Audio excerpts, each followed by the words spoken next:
ಚೂರೆಲ್ಲ ಹಂಗೆ ನೋಡಿ.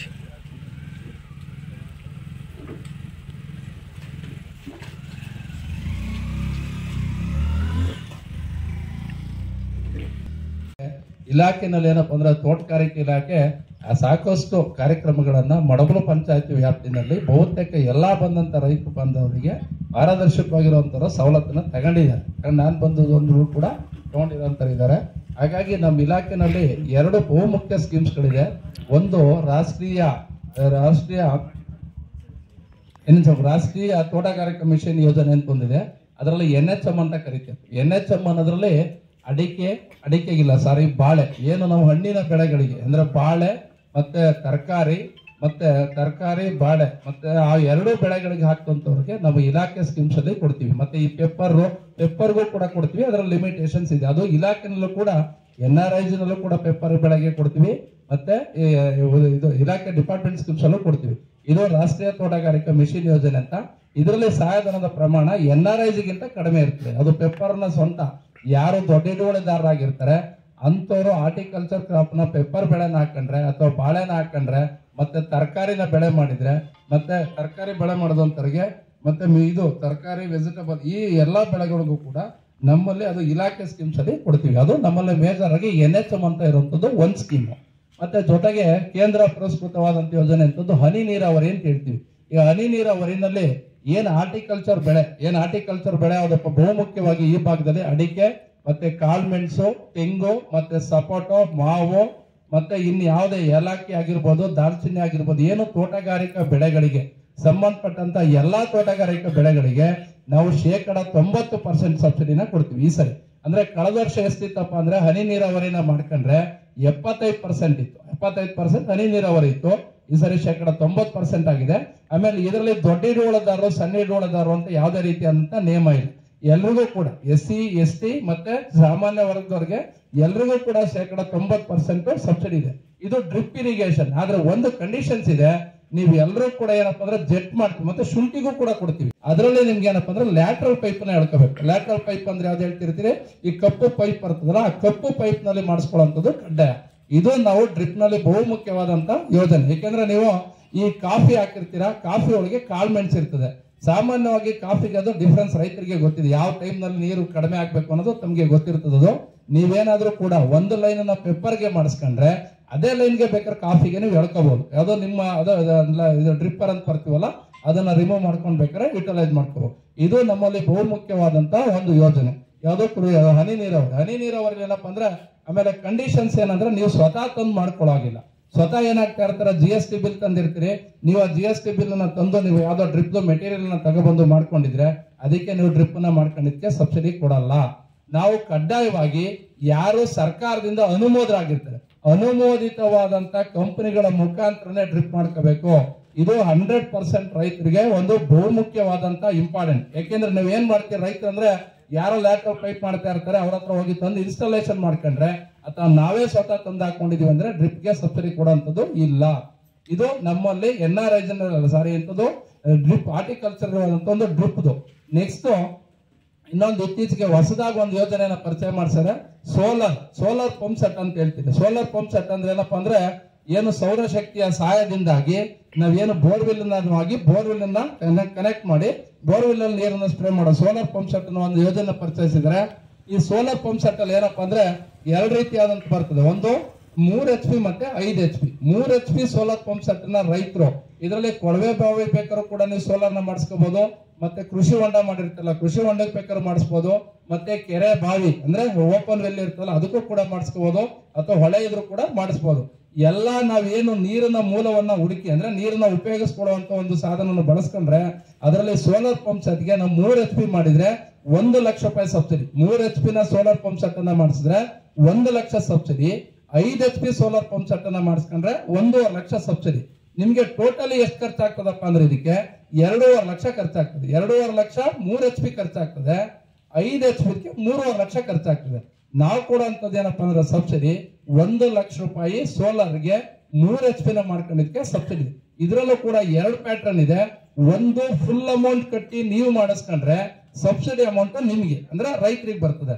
ಅಥವಾ ಇಲ್ಲ ಸರ್ ನಾನು ಕಟ್ಟಕ್ ಆಗಲ್ಲ, ನಾನೇನು ನಮ್ ಸಬ್ಸಿಡಿ ಅಮೌಂಟ್ ನಾವು ಕಂಪ್ನಿಯವರ ಲೆಸ್ ಮಾಡ್ಕೊಳ್ಳಿ ಅಂತಿದ್ರೆ ನೀವು ದಯಮಾಡಿ ಕಂಪ್ನಿಯವ್ರಿಗೆ RTGS ಮುಖಾಂತರನೇ ಕಟ್ಟಬೇಕು. ಯಾರು ಮೂಲತವಾದಂತ RTC ಅನ್ನ ಹೊಂದಿರ್ತಾನೆ ಜಮೀನ್ ರೈತ, ಅವನ ಬ್ಯಾಂಕಿನ ಖಾತೆಯಿಂದನೇ ನಿಮ್ಮ ಕಂಪನಿ ಹೆಸರಿಗೆ ಟ್ರಾನ್ಸ್ಫರ್ ಆಗಬೇಕು. ಅದರ ಎವಿಡೆನ್ಸ್ ಅನ್ನು ನಾವು ರೆಕಾರ್ಡ್ಗೆ ಹಾಕ್ಬೇಕು. ಅಂತದಕ್ಕೆ 1 ಲಕ್ಷ ರೂಪಾಯಿ ಸಬ್ಸಿಡಿ. ಎಷ್ಟಕ್ಕೆ? 3 HP. 5 HP ಮಾಡ್ಕೊಂಡ್ರೆ 1.5 ಲಕ್ಷ ಸಬ್ಸಿಡಿ. 3 HP 2.5 ಲಕ್ಷ ಖರ್ಚಾಯ್ತದೆ, 5 HP 3.5 ಲಕ್ಷ ಖರ್ಚಾಗ್ತದೆ. SC ST ಜನರಲ್ ಎಲ್ರಿಗೂ ಕೂಡ ಒಂದೇ ಇದಕ್ಕೆ, ಇದ್ರಲ್ಲಿ ಯಾವ್ದೇ ರೀತಿ ಅಂತ ಇಲ್ಲ. ಇದು ಒಂದು ಒಳ್ಳೆ ಅವಕಾಶ. ಮತ್ತೆ ಈಗ ಮಳೆ ಬರ್ತಾ ಇದೆ ಅಂತ ಹೇಳಿ ಕೂಡ ಯಾರು ಕೂಡ ವರ್ಕ್ ಆರ್ಡರ್ ಇರೋದಿಲ್ಲ.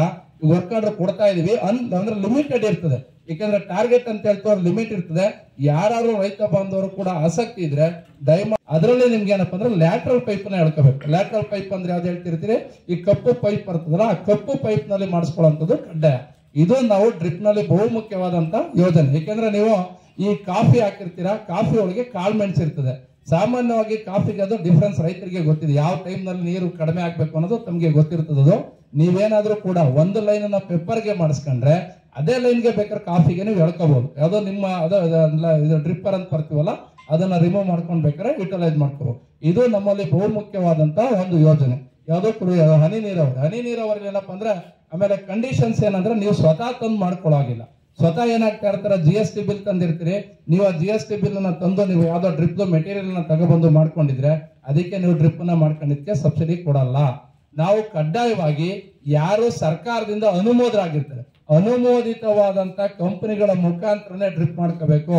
ಇದು 100% ರೈತರಿಗೆ ಒಂದು ಬಹುಮುಖ್ಯವಾದಂತ ಇಂಪಾರ್ಟೆಂಟ್. ಯಾಕೆಂದ್ರೆ ನೀವ್ ಏನ್ ಮಾಡ್ತೀರಿ ರೈತರಂದ್ರೆ ಯಾರೋ ಲ್ಯಾಟ್ರಲ್ ಪೈಪ್ ಮಾಡ್ತಾ ಇರ್ತಾರೆ, ಅವ್ರ ಹತ್ರ ಹೋಗಿ ತಂದು ಇನ್ಸ್ಟಾಲೇಷನ್ ಮಾಡ್ಕೊಂಡ್ರೆ ಅಥವಾ ನಾವೇ ಸ್ವತಃ ತಂದು ಹಾಕೊಂಡಿದೀವಿ ಅಂದ್ರೆ ಡ್ರಿಪ್ಗೆ ಸಬ್ಸಿಡಿ ಕೊಡುವಂಥದ್ದು ಇಲ್ಲ.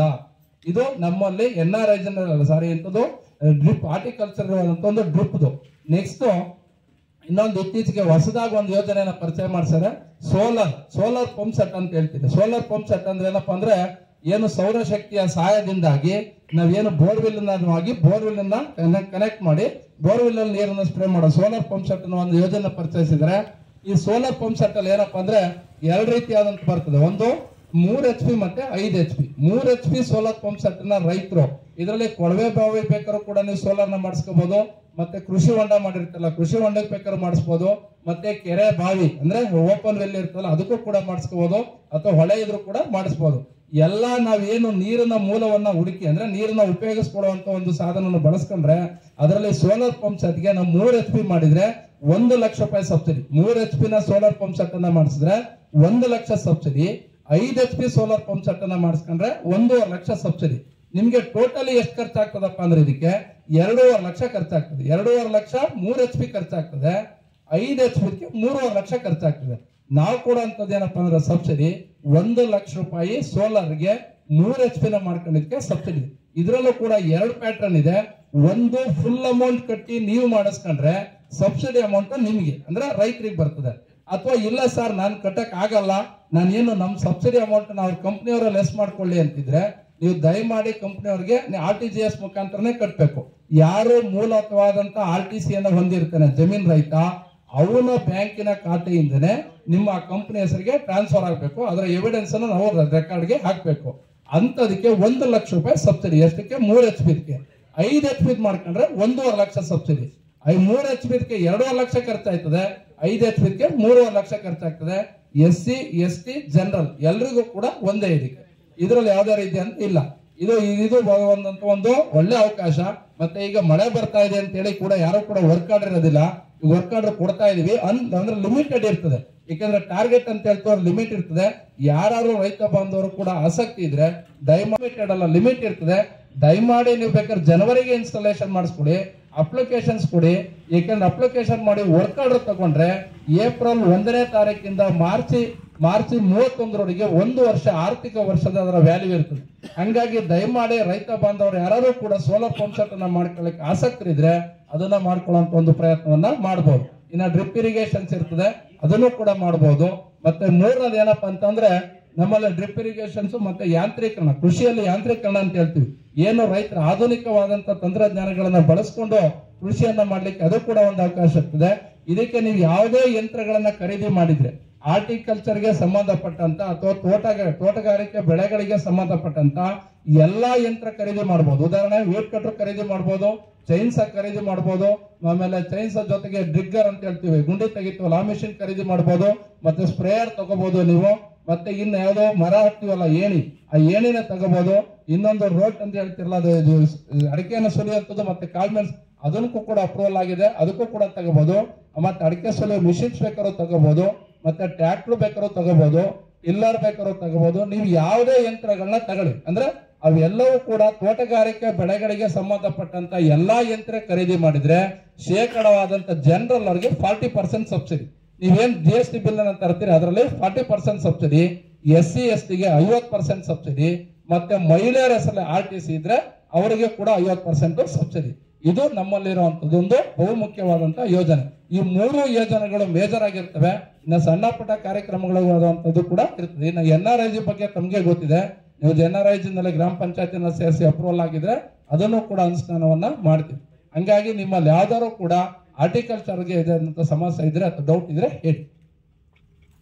ಇಲಾಖೆನಲ್ಲಿ ನಮ್ಗೆ ಇನ್ನ ರೆಜುನೇಷನ್ ಅಂತ ಬರ್ತದೆ, ಅದನ್ನು ಕೂಡ ಕೊಡ್ತೀವಿ.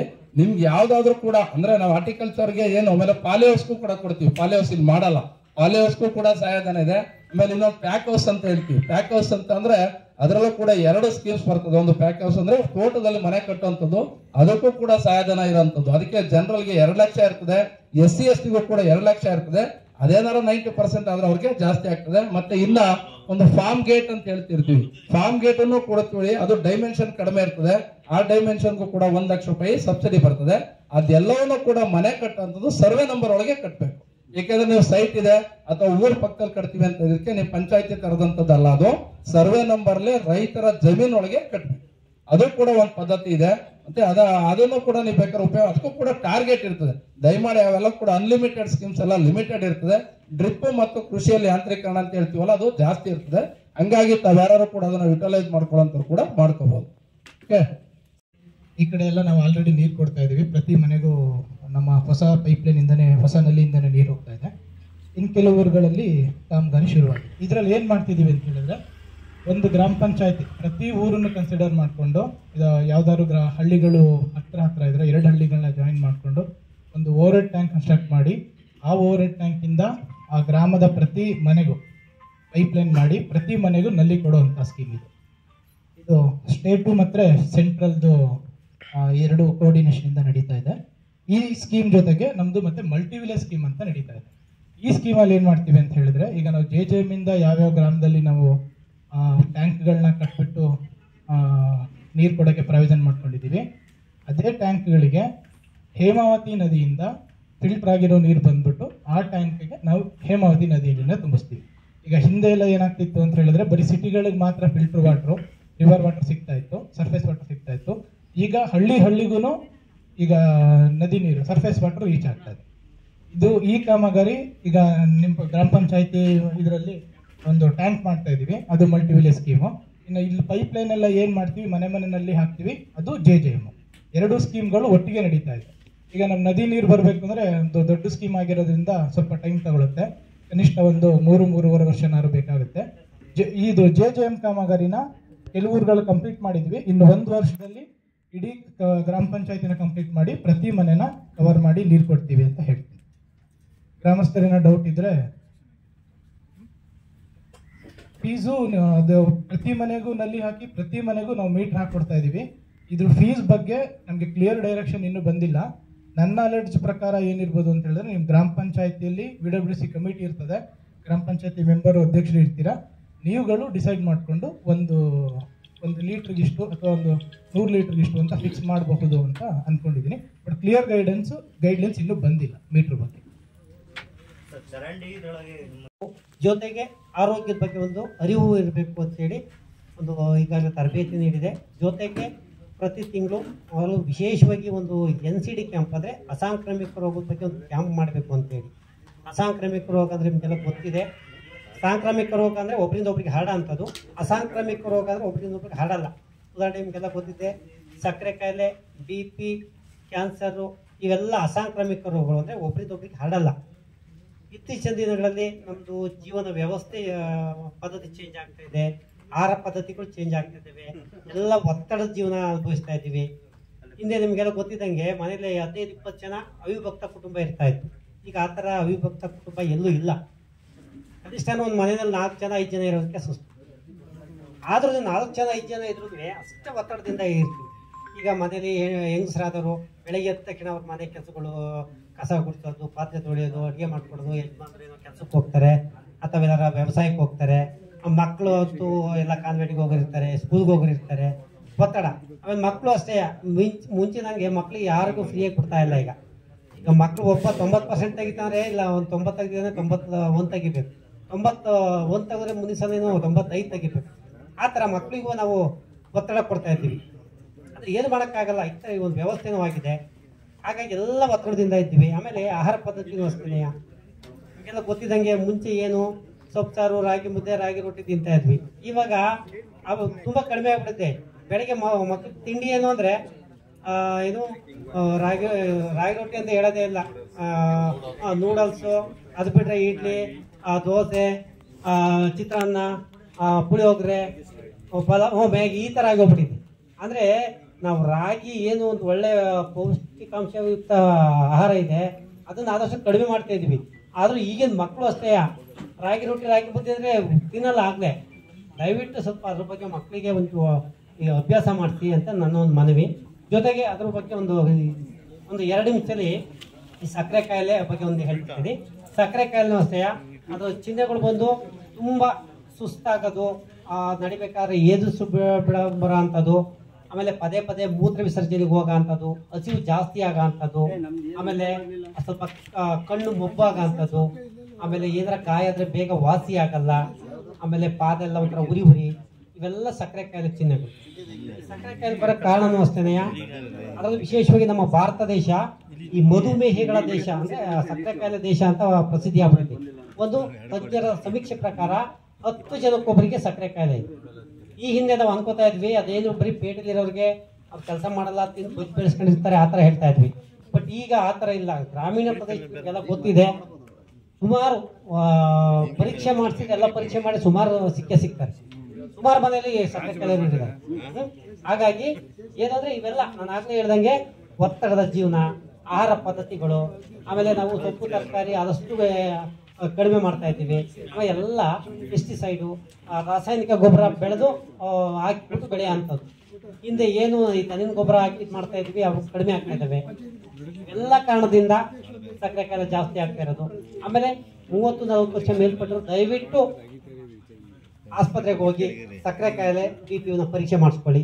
ಹಾಗಂತ ನಮ್ಗೆ ಸಕ್ಕರೆ ಕಾಯಿಲೆ ಇಲ್ಲ, ಬಿಡು ನಾವು ಚೆನ್ನಾಗಿದ್ವಿ ಅಂತಲ್ಲ, ಬೇಡ. ನೀವು ಆಸ್ಪತ್ರೆಗೆ ಯಾರೋ ಮಕ್ಕಳು ಕರ್ಕೊಂಡು ಹೋಗ್ತೀರಾ, ಯಾರು ಪೇರೆಂಟ್ಸ್ ಕರ್ಕೊಂಡು ಹೋಗ್ತೀರಾ, ಕರ್ಕೊಂಡು ಹೋಗ ದಯವಿಟ್ಟು ಜೊತೆಗೆ ನೀವು ಅದು ಉಚಿತವಾಗಿ ಪರೀಕ್ಷೆ ಮಾಡ್ತಾರೆ. ಸಕ್ಕರೆ BP ಖಂಡಿತವಾಗಿ ಪರೀಕ್ಷೆ ಮಾಡಿಸ್ಕೊಳ್ಳಿ. ಆಮೇಲೆ 30 ಈಗ ಆ ರೀತಿ ಪ್ರಯೋಜನ ಇಲ್ಲ. 2017ರಲ್ಲೇ ಹಾಸನ ಜಿಲ್ಲೆಯನ್ನ ODF ಅಂತ ಡಿಕ್ಲೇರ್ ಮಾಡಿರೋದ್ರಿಂದ ಆ ನಂತರ ಅವಿಭಕ್ತ ಕುಟುಂಬಗಳು ವಿಭಕ್ತ ಕುಟುಂಬಗಳಾಗಿ ಬದಲಾಗಿರೋರಿಗೆ, ಮತ್ತೆ ಹೊಸದಾಗಿ ಮನೆಗಳನ್ನ ಕಟ್ಕೊಳ್ಳೋಂಥವ್ರಿಗೆ, ಈ ಹಿಂದೆ ಯಾರು ಶೌಚಾಲಯಗಳನ್ನ ತೆಗೆದುಕೊಂಡಿಲ್ಲ ಅಂಥವ್ರಿಗೆ ಸೌಲಭ್ಯಗಳನ್ನ ಕಲ್ಪಿಸ್ಕೊಡೋದಕ್ಕೋಸ್ಕರ ಒಂದು ಪಬ್ಲಿಕ್ ಪೋರ್ಟಲ್ ಬಿಟ್ಟು ಅಲ್ಲೇ ಅರ್ಜಿಗಳನ್ನ ಹಾಕ್ಲಿಕ್ಕೆ ಹೇಳಿದ್ದಾರೆ. ನಿಮ್ಗೆ ಪಬ್ಲಿಕ್ ಪೋರ್ಟಲ್ ಅರ್ಜಿ ಹಾಕ್ಬೋದು. ಅಲ್ಲೇಂದ್ರೆ ಗೊತ್ತಾಗಿಲ್ಲ ಅಂದ್ರೆ ನಾವು ಗ್ರಾಮ ಪಂಚಾಯತಿಂದನೇ ನಾವು ಅರ್ಜಿಗಳನ್ನ ಹಾಕಿ ಕೊಡ್ತೀವಿ. ಇದುವರೆಗೆ ಯಾರು ಶೌಚಾಲಯಗಳನ್ನ ಪಡ್ಕೊಂಡಿಲ್ಲ, ಆ ಸೌಲಭ್ಯವನ್ನ ಪಡ್ಕೊಂಡಿಲ್ಲ ಅಂಥವರು ಈ ಸೌಲಭ್ಯವನ್ನ ಪಡ್ಕೋಬಹುದಾಗಿರ್ತದೆ. ಇದರಲ್ಲಿ ಯಾವುದೇ ಅಂದ್ರೆ ಕಾಯ್ಬೇಕಾದಂತ ಅಗತ್ಯ ಏನಿಲ್ಲ. ನೀವು ಯಾವತ್ತು ಅರ್ಜಿಗಳನ್ನ ಹಾಕ್ತೀರಿ ಅಲ್ಲಿಂದ ಮಾರನೇ ದಿನಕ್ಕೆ ಅದು ತಾಲೂಕ್ ಪಂಚಾಯತಿ ಲಾಗಿನ್ ಹೋಗುತ್ತೆ. ತಾಲೂಕ್ ಪಂಚಾಯತಿ ಲಾಗಿನ್ ಇಂದ ಅದ್ರ ಮಾರನೇ ದಿನ ನಮ್ಮ ಲಾಗಿನ್ ಬರ್ತದೆ. ನಾವು ಒಂದ್ಸಲ ಫೀಲ್ಡ್ ವೆರಿಫಿಕೇಶನ್ ಮಾಡಿ ಹೌದು ಇವ್ರು ಯಾವುದೇ ಸೌಲಭ್ಯವನ್ನು ಪಡ್ಕೊಂಡಿಲ್ಲ ಇದುವರೆಗೆ ಅಂತ ಹೇಳಿ ಒಂದು ರಿಪೋರ್ಟ್ನ ಕಳಿಸಿದ ನಂತರ ನಿಮಗೆ ವರ್ಕ್ ಆರ್ಡರ್ ಸ್ಯಾಂಕ್ಷನ್ ಆಗ್ತದೆ. ವರ್ಕ್ ಆರ್ಡರ್ ಸ್ಯಾಂಕ್ಷನ್ ಆದ ನೀವು ಇಮಿಡಿಯೇಟ್ ಆಗಿ ಶೌಚಾಲಯವನ್ನು ಕಟ್ಕೋಬಹುದು. ನೇರವಾಗಿ ನಿಮ್ಮ ಬ್ಯಾಂಕ್ ಖಾತೆಗೆ ಹಣ ಜಮೆ ಆಗ್ತದೆ. ಜನರಲ್ ಕ್ಯಾಟಗರಿ ಅವರಿಗೆ 12,000 ಇದೆ. ಇನ್ನು SC ST ಜನಾಂಗಕ್ಕೆ 15,000 ರೂಪಾಯಿ ಇದರಲ್ಲಿದೆ. ಇನ್ನು KJM ಯೋಜನೆ ಬಗ್ಗೆ ನಮ್ಮ ARD ಇಂಜಿನಿಯರ್ ತಿಳಿಸ್ಕೊಟ್ಟಿದ್ದಾರೆ. ಗ್ರಾಮ ಆರೋಗ್ಯ ಕಾರ್ಯಕ್ರಮದ ಬಗ್ಗೆ ನಮ್ಮ ಹೆಲ್ತ್ ಆಫೀಸರ್ಸ್ ತಿಳಿಸ್ಕೊಟ್ಟಿದ್ದಾರೆ. ಇನ್ನು ಗ್ರಾಮ ಪಂಚಾಯಿತಿಯಿಂದ PMAY ಯೋಜನೆಯಡಿ ಮನೆಗಳು ಮಂಜೂರಾಗಿದ್ದಾವೆ. ಈ ವರ್ಷ ಸುಮಾರು 43 ಮನೆಗಳು ಗ್ರಾಮ ಪಂಚಾಯತಿಯಿಂದ ಮಂಜೂರಾಗಿದ್ದಾವೆ. ಅದರಲ್ಲಿ 32 ಮನೆಗಳು SC STಗೆ ಮತ್ತೆ 11 ಮನೆಗಳು ಜನರಲ್ ಕ್ಯಾಟಗರಿಗೆ ಮತ್ತೆ ಮೈನಾರಿಟಿ ಕ್ಯಾಟಗರಿಗೆ ಸೇರಿ ಮಂಜೂರಾಗಿದೆ. ಅದರಲ್ಲಿ ಈಗಾಗಲೇ ಅದು ಫಲಾನುಭವಿಗಳ ಪಟ್ಟಿ ಗ್ರಾಮ ಪಂಚಾಯತ್ ಇದೆ. ಈಗಾಗಲೇ ಅವರಿಗೆ ದಾಖಲೆಗಳನ್ನ ಸಲ್ಲಿಸೋದಕ್ಕೆ ಕೇಳಿದ್ದೀವಿ. ಆ ಫಲಾನುಭವಿಗಳು ಮನೆಗಳನ್ನ ಕಟ್ಕೊಳ್ಳುವಾಗ ಯಾವುದೇ ಸರ್ಕಾರಿ ಜಾಗದಲ್ಲಿ ಮನೆಯನ್ನ ಕಟ್ಟುವಂತಿಲ್ಲ. ನಮ್ಮ ಸ್ವಂತ ಜಾಗದಲ್ಲಿ ಮನೆಯನ್ನ ಕಟ್ಟಬೇಕು. ಇಲ್ಲ ಅಂತಂದ್ರೆ ಗ್ರಾಮಠಾಣ ಆಗಿದ್ರೆ ಗ್ರಾಮಠಾಣ ಜಾಗದಲ್ಲಿ ಕಟ್ಟಬೇಕು. ಇಲ್ಲ ಅಂತಂದ್ರೆ ತಮ್ಮ ಹಳೆ ಮನೆ ಇದ್ರೆ ಹಳೆ ಮನೆಯನ್ನ ಕೆಡವಿ ಅದೇ ಜಾಗದಲ್ಲಿ ಕಟ್ಟೋದಕ್ಕೆ ಅವಕಾಶ ಇದೆ. ಇನ್ನ ಗ್ರಾಮ ಪಂಚಾಯತಿಯಿಂದ ಪಂಚತಂತ್ರ 1 ಅಂತ ಹೇಳಿ ಒಂದು ಸಾಫ್ಟ್ವೇರ್ ಇತ್ತು ಮುಂಚೆ. ಅದರಲ್ಲಿ ಮ್ಯಾನ್ಯುಯಲ್ ಆಗಿ ಕಂದಾಯ ರಸೀತಿಗಳನ್ನೆಲ್ಲ ಹರಿತಾ ಇದ್ರು, ಲೈಸೆನ್ಸ್ಗಳೆಲ್ಲ ಮ್ಯಾನ್ಯುಯಲ್ ಆಗಿ ಕೊಡ್ತಾ ಇದ್ರು. ಈಗ ಅದನ್ನ ಬದಲಾಯಿಸಿದ್ದಾರೆ. ಕಳೆದ 1.5 ಇಲ್ಲ ನರೇಗಾ ಈಗ ಫೋಟೋಸ್ ಆಗ್ಲಿ ಇನ್ನೊಂದಾಗ್ಲಿ ಡಾಕ್ಯುಮೆಂಟೇಶನ್ ತುಂಬಾ ಸ್ಟ್ರಿಕ್ಟ್ ಆಗ್ತಾ ಇದೆ. ನಿಮ್ಗೂ ಗೊತ್ತು, ಈಗ ಬೇರೆ ಸ್ಕೀಮ್ಗಳು ಎಲ್ಲದಕ್ಕಿಂತ ನರೇಗಾದಲ್ಲಿ ಒಂದು ಅಭಿವೃದ್ಧಿ ಮಾಡಬೇಕು ಅಂತ ಅಂದ್ರೆ ಈ ಸ್ಕೀಮ್ ಬಿಟ್ಟು ನಿಮ್ಗೆ ಬೇರೆ ಯಾವ್ದಲ್ಲೂ ಇಷ್ಟು ಅನುಮೋದನೆ ಯಾವ ಗ್ರಾಂಟ್ ಅಲ್ಲೂ ಕೂಡ ಸಿಗಕ್ ಸಾಧ್ಯ ಇಲ್ಲ. ಇದು ನನ್ನ ವೈಯಕ್ತಿಕ ಅಭಿಪ್ರಾಯ. ಸೊ ನೀವು ಒಂದು ಗ್ರಾಮೀಣದಲ್ಲಿ ಏನಾದ್ರೂ ಅಭಿವೃದ್ಧಿ ಮಾಡಬೇಕು ಅಂತ ಅಂದ್ರೆ ನರೇಗಾನ ಇಷ್ಟು ದಿನ ಹೆಂಗೆ ಸದುಪಯೋಗ ಪಡಿಸ್ಕೊಂಡ್ರಿ, ಇನ್ ಮುಂದೆನೂ ಕೂಡ ಅದೇ ರೀತಿಯಾಗಿ ಇನ್ನು ಹೆಚ್ಚಾಗಿ ಸದುಪಯೋಗ ಪಡಿಸ್ಕೊಂಡು ನಮ್ಮ ವಿಡಿಯೋ ಸಾಹೇಬ್ರ ಅವರು ಕೂಡ ತುಂಬಾ ಸ್ಪಂದಿಸ್ತಾರೆ ಕೆಲಸದ ವಿಚಾರದಲ್ಲಿ. ಎಲ್ಲ ನಮ್ಮ ಸಿಬ್ಬಂದಿ ವರ್ಗದವರು ಎಲ್ಲ ತುಂಬಾ ಚೆನ್ನಾಗಿ ಹಿಂದೇನು ಪ್ರೋಗ್ರೆಸ್ ಮಾಡಿದ್ದಾರೆ. ಎಲ್ಲರೂ ನಾವು ಸಹಕಾರ ಮಾಡ್ತೀವಿ. ನೀವು ಏನಾದ್ರೂ ಅಭಿವೃದ್ಧಿ ಮಾಡ್ಕೋಬೇಕು ಗ್ರಾಮೀಣದಲ್ಲಿ, ಸ್ವಲ್ಪ ಯಾವ ಗ್ರಾಂಟ್ಗಳಿಲ್ಲ, ಆ ಗ್ರಾಂಟಿಗೆ ಕಾಯ್ಬೇಕು ಈ ಗ್ರಾಂಟಿಗೆ ಕಾಯ್ಬೇಕು ಅನ್ನೋದಿಲ್ಲ. ನಮ್ದು ಒಂಥರ ರೆಡಿ ಗ್ರಾಂಟ್ ಇರುತ್ತೆ ಯಾವಾಗ್ಲೂ. ಇವಾಗ ಕೊಟ್ಟಿರೋ ಅವಕಾಶನ ಎಲ್ಲ ಬಳಸ್ಕೊಂಡು ಒಂದು ಆಕ್ಷನ್ ಪ್ಲಾನ್ ಯಾವ್ದಾದ್ರು ವರ್ಕ್ಗಳು ಸೇರ್ಸಾಗಿದ್ರೆ ಡ್ರೈನೇಜ್ ಹಾಕೋದು. ಈ ಸಲ ಏನು ಲಿಮಿಟ್ ಮಾಡಿಲ್ಲ 60-40 ಅಂತ, ಓವರ್ ಆಲ್ ಡಿಸ್ಟಿಕ್ ವೈಸ್ ತಗೋತಾ ಇದ್ದಾರೆ. ಸೊ ಆದಷ್ಟು ಬೇಗ ಈ ವಾರ ಅಥವಾ 15 ದಿನದೊಳಗಡೆ ಆಕ್ಷನ್ ಪ್ಲಾನ್ ರೆಡಿ ಮಾಡಿ, ಅದು ಕ್ರೋರ್ಸ್ ಮೇಲೆ ರೀಚ್ ಆದ್ರೂ ಪರವಾಗಿಲ್ಲ, ಏನ್ ಲಿಮಿಟ್ ಯಾರು ನಮ್ಗೇನು ಗೈಡ್ಲೈನ್ಸ್ ಹೇಳಿಲ್ಲ. ಸೊ ಇದೊಂದು ಅವಕಾಶನ ಬಳಸ್ಕೊಂಡು ಬೇಗ ಆಕ್ಷನ್ ಪ್ಲಾನ್ ಸೇರಿಸಿ ವರ್ಕ್ಗಳನ್ನ ಸ್ಟಾರ್ಟ್ ಮಾಡಿ ಅಂತ ಹೇಳಿ ನಾನು ಒಂದೆರಡು ಮಾತು ಮುಗಿಸ್ತೀನಿ. ಕೂಡ ಆನ್ಲೈನ್ ಮಾಡಿದ್ದಾರೆ. ತೆರಿಗೆಯನ್ನು ಕೂಡ ಈಗ ಆನ್ಲೈನ್ ನಲ್ಲೇ ಪಾವತಿಸಬೇಕಾಗಿರ್ತದೆ. ನೀವು ನಿಮ್ಮ ಹತ್ರ ಆಂಡ್ರಾಯ್ಡ್ ಮೊಬೈಲ್ ಇದ್ರೆ ಗೂಗಲ್ ನಲ್ಲಿ ಹೋಗಿ ನೀವು PSK ಅಂತ ಹೊಡೆದ್ರೆ ಬಾಪೂಜಿ ಸೇವಾ ಕೇಂದ್ರ ಅಂತ ಓಪನ್ ಆಗುತ್ತದೆ. ಅಲ್ಲಿ ಹೋಗಿ ನೀವು ನಿಮ್ಮ ಮೊಬೈಲ್ ನಂಬರ್ ಅನ್ನ ಕೊಟ್ಟು ರಿಜಿಸ್ಟರ್ ಆಗಿ ಫಸ್ಟ್ OTP ಬರುತ್ತೆ. OTP ಮುಖಾಂತರ ರಿಜಿಸ್ಟರ್ ಆದ್ರೆ ನೀವು ಗ್ರಾಮ ಪಂಚಾಯತಿ ಸೇವೆಗಳನ್ನ ಆನ್ಲೈನ್ ನಲ್ಲಿ ಕೇಳಬಹುದಾಗುತ್ತೆ. ಈ ಆನ್ಲೈನ್ ನಲ್ಲಿ ಕೇಳಿದ ನಂತರ ನೀವು ಅಲ್ಲಿ ಡಾಕ್ಯುಮೆಂಟ್ ಕೇಳ್ತಾ ಹೋಗ್ತದೆ. ನಿಮ್ಗೆ ಯಾವ್ದಾದ್ರು ಒಂದು ಲೈಸೆನ್ಸ್ ಸಿಗಬೇಕು ಅಥವಾ ಇನ್ಯಾವ್ದಾದ್ರು ಒಂದು ಸೇವೆ ಬೇಕು ಅಂತಂದ್ರೆ ಅಲ್ಲಿ ಕೇಳಿದ ಡಾಕ್ಯುಮೆಂಟ್ ನ ನೀವು ಮೊಬೈಲ್ ಸ್ಕ್ಯಾನ್ ಮಾಡಿ ಅಪ್ಲೋಡ್ ಮಾಡಿದ್ರೆ ನಮ್ಮ ಲಾಗಿನ್ ನಮ್ಮ 6ನೇ ದಿನಕ್ಕೆ ಡಿಸ್ಪ್ಲೇ ಬರ್ತದೆ. ನಿಮ್ಮ ಡಾಕ್ಯುಮೆಂಟ್ಗಳು ಎಲ್ಲವೂ ಸರಿ ಇದ್ರೆ ನಾವು ಒಂದ್ಸಲ ಬಂದು ಫೀಲ್ಡ್ ವಿಸಿಟ್ ಮಾಡಿ ವೆರಿಫಿಕೇಶನ್ ರಿಪೋರ್ಟ್ನ ಅಪ್ಲೋಡ್ ಮಾಡ್ತೀವಿ. ಅಪ್ಲೋಡ್ ಮಾಡಿದ ನಂತರ ಡೈರೆಕ್ಟ್ ಆಗಿ ನಿಮಗೆ ಫೀಸ್ಗೆ ರಿಕ್ವೆಸ್ಟ್ ಬರ್ತದೆ. ನೀವು ಫೋನ್ ಪೇ ಗೂಗಲ್ ಪೇ ಮುಖಾಂತರ ಅದನ್ನ ಪಾವತಿ ಮಾಡಿದ್ರೆ ನೇರವಾಗಿ ನಿಮ್ಮ ಮೊಬೈಲ್ಗೆ ಸರ್ಟಿಫಿಕೇಟ್ ಜನರೇಟ್ ಆಗ್ತದೆ. ಈ ರೀತಿ ವ್ಯವಸ್ಥೆಗಳಾಗಿದ್ದಾವೆ. ಇನ್ನ ಟ್ಯಾಕ್ಸ್ ನ ಹಾಕ್ಲಿಕ್ಕೆ ಕೂಡ ನೀವು ಇದೇ ರೀತಿ ರಿಜಿಸ್ಟರ್ ಆಗಿದ್ದೀರಿ PSK ನಲ್ಲೇ ಹೋಗಿ ನೀವು ಅಲ್ಲೂ ಕೂಡ ನೇರವಾಗಿ ನಿಮ್ಮ ಊರನ್ನು ಸೆಲೆಕ್ಟ್ ಮಾಡ್ಕೊಂಡು ನಿಮ್ಮ ಪ್ರಾಪರ್ಟಿನ ಸೆಲೆಕ್ಟ್ ಮಾಡ್ಕೊಂಡು ನೀವು ತೆರಿಗೆಯನ್ನು ಕೂಡ ಅಲ್ಲೇ ನೀವು ಪಾವತಿ ಮಾಡಬಹುದಾಗಿರ್ತದೆ. ಗ್ರಾಮ ಪಂಚಾಯತಿಗೆ ಬರುವಂತ ಅವಶ್ಯಕತೆನೇ ಇಲ್ಲ. ಹಾಗಾಗಿ ಎಲ್ಲವನ್ನೂ ಕೂಡ ಆನ್ಲೈನ್ ಅಲ್ಲಿ ಮಾಡಿದ್ದಾರೆ. ಬಟ್ ನಮ್ಮ ಬಿಲ್ ಕಲೆಕ್ಟರ್ ಬಂದಾಗ ದಯಮಾಡಿ ಕರ ವಸೂಲಿ ಮಾಡಕ್ ಬಂದಾಗ ಅವರಿಗೆ ತೆರಿಗೆಗಳನ್ನ ಕೊಟ್ಟು ಸಹಕಾರ ಮಾಡಬೇಕು ಅಂತ ಕೇಳ್ಕೊತಾ ಇದ್ದೀನಿ. ಇನ್ನ ಈ ಸ್ವತ್ತು ಬಗ್ಗೆ ಗ್ರಾಮ ಪಂಚಾಯತಿಯಿಂದ ಈಗಾಗಲೇ ಈ ಸ್ವತ್ತುಗಳನ್ನ ಕೊಡೋದಕ್ಕೆ ಸ್ಟಾರ್ಟ್ ಮಾಡಿದ್ರೆ ಮುಂಚೆ 2012 ಕೊಡ್ತಾ ಇದ್ದಾರೆ. ಇತ್ತೀಚೆಗೆ ಈ ಸ್ವತ್ತು ಅರ್ಜಿಗಳು ಬಹಳಷ್ಟು ಬರ್ತಾ ಇದ್ದಾರೆ. ಬಟ್ ಅರ್ಜಿಗಳು ಬರ್ತದೆ ಕೇವಲ ಒಂದೇ ಒಂದು ಹಾಳೆನಲ್ಲಿ ಬರೆದ್ಬಿಟ್ಟು ನಮಗೆ ನಮ್ಮ ಮನೆಗೆ ಈ ಸ್ವತ್ತು ಕೊಡಿ ಇಷ್ಟು ಬಿಟ್ಟರೆ ನೇನು ಕೊಡಲ್ಲ, ಡಾಕ್ಯುಮೆಂಟ್ ಏನು ಹಾಕೋದಿಲ್ಲ. ಹಂಗಾಗಿ ಒಂದು ಈ ಸ್ವತ್ತು ಕೊಡ್ಬೇಕು ಅಂತಂದ್ರೆ 3 ತರ ಇರ್ಬೇಕು. ಒಂದು ಅವರ ಮನೆ ಗ್ರಾಮ ಠಾಣದ ಒಳಗಡೆ ಇದ್ರೆ ಅವರಿಗೆ 11A ಸಿಗುತ್ತೆ, ಅಂದ್ರೆ ಅಕ್ರಮ ಕಟ್ಟಡ ಅಂತ. ಇನ್ನು ಅವರ ಮನೆ ಗ್ರಾಮ ಠಾಣದ ಒಳಗಡೆ ಇಲ್ಲ, ಸರ್ಕಾರಿ ಜಮೀನಲ್ಲಿ ಕಟ್ಕೊಂಡಿದ್ದಾರೆ, ಹಿಂದೆ ತಾಲೂಕು ಕೇಂದ್ರದಿಂದ ಅಥವಾ ತಾಲೂಕು ಪಂಚಾಯತಿ ಕಡೆಯಿಂದ ಹಕ್ಕುಪತ್ರಗಳನ್ನ ತಗೊಂಡಿದ್ದಾರೆ ಅಂತಂದ್ರೆ ಆ ಹಕ್ಕುಪತ್ರದ ಮೇಲೂ ಕೂಡ ನಾವು ಈ ಸ್ವತ್ತುಗಳನ್ನ 11A ಕೊಡ್ತೀವಿ. ಅದು ಅಲ್ಲ ಅಂತಂದ್ರೆ ಇನ್ನ ಸ್ವಂತ ಜಮೀನಲ್ಲಿ ಕಟ್ಕೊಂಡಿರ್ತಾರೆ. ಸ್ವಂತ ಜಮೀನಿನಲ್ಲಿ ಕಟ್ಕೊಂಡಿದ್ದಾಗ ಯಾರ ಹೆಸರಿನಲ್ಲಿ ಪಹಣಿ ಇದೆಯೋ ಅವರ ಹೆಸರಿನಲ್ಲೇ ಮನೆ ಇದ್ರೆ 11B ಕೊಡ್ತೀವಿ. ಅಂದ್ರೆ ಕ್ರಮಬದ್ಧವಲ್ಲದ ಕಟ್ಟಡ ಅಂತ 11B ಕೊಡ್ತೀವಿ. ಅದನ್ನು ಕೂಡ ಈ ಸ್ವತ್ತು ಮಾಡಿ ಕೊಡ್ತೀವಿ. ಹಾಗಾಗಿ ದಾಖಲೆಗಳನ್ನ ಕೊಡುವಾಗ ದಯಮಾಡಿ ಅರ್ಜಿ ಜೊತೆಗೆ ಒಂದು election ID card, photos, property photos, tax ಕಟ್ಟಿರೋ ಅಂತ ರೆಸಿಪ್ಟ್ಗಳು, ಅಸೆಸ್ಮೆಂಟ್ಗಳು ಅಥವಾ ಖಾತಾ ನಕಲುಗಳು ಇವನ್ನೆಲ್ಲ ಅಟ್ಯಾಚ್ ಮಾಡಿ ಕೊಡ್ಬೇಕಾಗ್ತದೆ. ಇಷ್ಟು ದಾಖಲೆಗಳಿದ್ರೆ ನಾವು ಆಮೇಲೆ KIB ಕರೆಂಟ್ ಬಿಲ್ಗಳು ಕೊಡ್ಬೇಕು. ಸವಲತ್ತುಗಳು ಮತ್ತೆ ಇವಾಗ ತಾನೇ ನಮ್ಮ ನರೇಗಾ ಹರ್ಷಿತ್ ಅವ್ರು ಹೇಳಿದ್ರು, ನರೇಗಾದಲ್ಲಿ ಯಾವ ರೀತಿ ವರ್ಕ್ಗಳನ್ನ ಮಾಡ್ಕೊಳ್ಬಹುದು, ಯಾವ್ಯಾವ ರೀತಿ ಇರುತ್ತೆ ಅಂತ ಪೂರ್ಣ ವಿವರ ನೀಡಿದ್ದಾರೆ. ಅವರಿಗೆ ನಮ್ಮ ಇದರಿಂದ ಒಂದು ಕೃತಜ್ಞತೆ. ಮತ್ತು ನಮ್ಮ ಆರೋಗ್ಯ ಇಲಾಖೆಯವರ ಸತೀಶ್ ಅವರು ಸಹ ಈಗೇನು ಪುರುಷರಿಗಿರ್ಬೋದು ಮಹಿಳೆಯರಿಗಿರ್ಬೋದು ಬರುವಂತಹ ಸಾಂಕ್ರಾಮಿಕ ಮತ್ತು ಅಸಾಂಕ್ರಾಮಿಕ ರೋಗಗಳ ಬಗ್ಗೆ ಪೂರ್ಣ ವಿವರವಾಗಿ ಹೇಳಿದ್ದಾರೆ. ಏಕೆ ಅಂತಂದ್ರೆ ಮನೆಗಳಲ್ಲಿ ಕೆಲವರು ಮಹಿಳೆಯರು ಹೇಳ್ಕೊಳ್ಳೋದಕ್ಕೆ ಹಿಂಜರಿಕೆಯಿಂದ ನಾಚಿಕೆಯಿಂದ ಹಾಸ್ಪಿಟ್ಲಿಗೆ ಹೋಗ್ತಿದ್ರೆ ನಾಳೆ ದಿನಗಳಲ್ಲಿ ಯಾವ ರೀತಿಯಾಗಿ ದೊಡ್ಡ ಮಟ್ಟದ ಆರ್ಥಿಕ ನಷ್ಟ ಆಗುತ್ತೆ ಅನ್ನೋದನ್ನ ಹಿಡಿದು ಎಲ್ಲಾ ರೀತಿಯಲ್ಲೂ ಅವರು ಪೂರ್ಣ ವಿವರ ನೀಡಿದ್ದಾರೆ. ಮತ್ತೆ ನಮ್ಮ ತೋಟಗಾರಿಕೆ ಇಲಾಖೆಯ ಬಸವರಾಜ್ ಅವರು ಇವತ್ತಿನ ನಾನು ಓಪನ್ ಆಗಿ ಹೇಳ್ತೀನಿ, ನಮ್ಮ ಬಸವರಾಜ್ ಅವರು ಬಂದ್ಮೇಲಂತೂ ನಮ್ಮ ತೋಟಗಾರಿಕೆ ಇಲಾಖೆಯಿಂದ ಗ್ರಾಮಸ್ಥರು ರೈತರು ಆದಷ್ಟು ಸವಲತ್ತುಗಳನ್ನ ತೆಗೆದುಕೊಂಡಿದ್ದಾರೆ. ಯಾಕೆ ಅಂತಂದ್ರೆ ರೈತರಿಗೆ ಯಾವ ರೀತಿ ಅಂತಂದ್ರೆ ನೀವ್ ಯಾಕೆ ಮಾಡ್ತಾ ಇಲ್ಲ ಅಂತ ಹೇಳಿ ಎಳ್ಕೊಂಡ್ ಬಂದು ಮಾಡ್ಸೋ ಅಂತ ಒಂದು ಕೆಪಾಸಿಟಿ ನಮ್ಮ ಬಸವರಾಜ್ ಅವ್ರಿಗಿದೆ. ಯಾಕೆ ಅಂತಂದ್ರೆ ಇದಕ್ಕೂ ಹಿಂದಿನ ಗೃಹ ಅಧಿಕಾರಿಗಳು ಅವರು ಉತ್ತಮ ರೀತಿಯಲ್ಲಿ ಮಾಡ್ತಾ ಇದ್ರು. ಬಟ್ ಅದಕ್ಕೂ ಮೀರಿ ಇವರು ಒಂದು ಹೆಜ್ಜೆ ಮುಂದೆ ಇಟ್ಟು ಈ ತರ ಸವಲತ್ತುಗಳಿದೆ, ನೀವ್ ಯಾಕೆ ತಗೊಳ್ತಾ ಇಲ್ಲ, ನೀವೆಲ್ಲಾ ಮಾಡ್ತಾ ಇದ್ರಿ ಬಟ್ ಸವಲತ್ತುಗಳನ್ನ ತಗೊಳ್ಬೇಕಾದ್ರೆ ಯಾಕೆ ಹಿಂಜರಿತಾ ಇದೀರಿ ಅಂತ ಹೇಳಿ ಅವ್ರನ್ನ ಉತ್ಪ್ರೇಕ್ಷೆಗೊಳಿಸಿ ಅವರಿಂದ ಕೆಲಸ ತಗೊಳ್ತಾ ಇದ್ದಾರೆ. ರೈತರು ಇದನ್ನ ಉಪಯೋಗಿಸ್ಕೊಳ್ತಾ ಇದ್ದಾರೆ ಅಂತ ಅನ್ಕೊಂಡಿದೀನಿ. ಇನ್ನೂ ಏನಾದ್ರೂ ಹೆಚ್ಚಿನ ಮಾಹಿತಿ ಬೇಕಾದಲ್ಲಿ ಯಾವಾಗ ಎನಿ ಟೈಮ್ ಕಾಲ್ ಮಾಡಿಬೇಕಾದ್ರೆ ನಮ್ ಬಸವರಾಜ್ ಅವರು ಅದಕ್ಕೆ ರೆಸ್ಪಾನ್ಸ್ ಕೊಟ್ಟೇ ಕೊಡ್ತಾರೆ ಅನ್ನೋ ನಂಬಿಕೆ ನಮ್ಗೆ ಇದೆ. ಇನ್ನ ಮುಂದುವರಿದಂತೆ ನಮ್ಮ AWC ಮಾತಾಡೋರಿದ್ದಾರೆ. ಹಾಗಾಗಿ ಇವತ್ತಿನ ಕಾರ್ಯಕ್ರಮಕ್ಕೆ ಇನ್ನೂ ಹೆಚ್ಚು ಗ್ರಾಮಸ್ಥರು ಸೇರ್ಬೇಕಿತ್ತು, ಎಲ್ಲ ಒಂದ್ ಕಡೆ ಕಮ್ಮಿ ಆಗಿದೆ. ಇರ್ಲಿ, ಮುಂದಿನ ದಿನಗಳಲ್ಲಿ ಗ್ರಾಮಸ್ಥರು ಹೆಚ್ಚಿನ ಸಂಖ್ಯೆಯಲ್ಲಿ ಸೇರಿ ಸವಲತ್ತುಗಳನ್ನ ಪಡ್ಕೊಳ್ತಾರೆ ಅಂತ ಹೇಳ್ತಾ ನನ್ಗೆ 2 ಮಾತನಾಡ್ಲಿಕ್ಕೆ ಅವಕಾಶ ನೀಡಿದಂತ ಎಲ್ಲರಿಗೂ ನನ್ನ ನಮಸ್ಕಾರ. ಅದಕ್ಕೆ SR ರೇಟ್ಸ್ ಇಲ್ಲ, ಪಿರುಡಿನಲ್ಲಾಗಲಿ ಹಿರೇಶಿನಲ್ಲಾಗಲಿ. ಅದು ಯಾವುದೋ ಕೆನಾಲ್ಗೆ ಅಥವಾ ಕೆರೆಗಳಿಗಂತಿದೆ. ಅದು 1 ಕ್ಯೂಬಿಕ್ ಮೀಟರ್ ತೆಗೆದ್ರೆ ಬರೀ 90 ರೂಪಾಯಿ ಸಿಗುತ್ತೆ. ಯಾರು ಬಂದು ಧೈರ್ಯವಾಗಿ ಮಾಡ್ತೀರಿ ಬನ್ನಿ, ನನಗೆ ನಾನು ಸ್ಯಾಂಕ್ಷನ್ ಮಾಡಿ ಅಪ್ರೂವಲ್ ಮಾಡ್ಕೊಡ್ತೀನಿ. ಧೈರ್ಯವಾಗಿ ಸಭೆಯಲ್ಲಿ ಮಾತಾಡೋದಲ್ಲ ಮುಖ್ಯ, ಚರ್ಚೆ ಮಾಡೋದಲ್ಲ.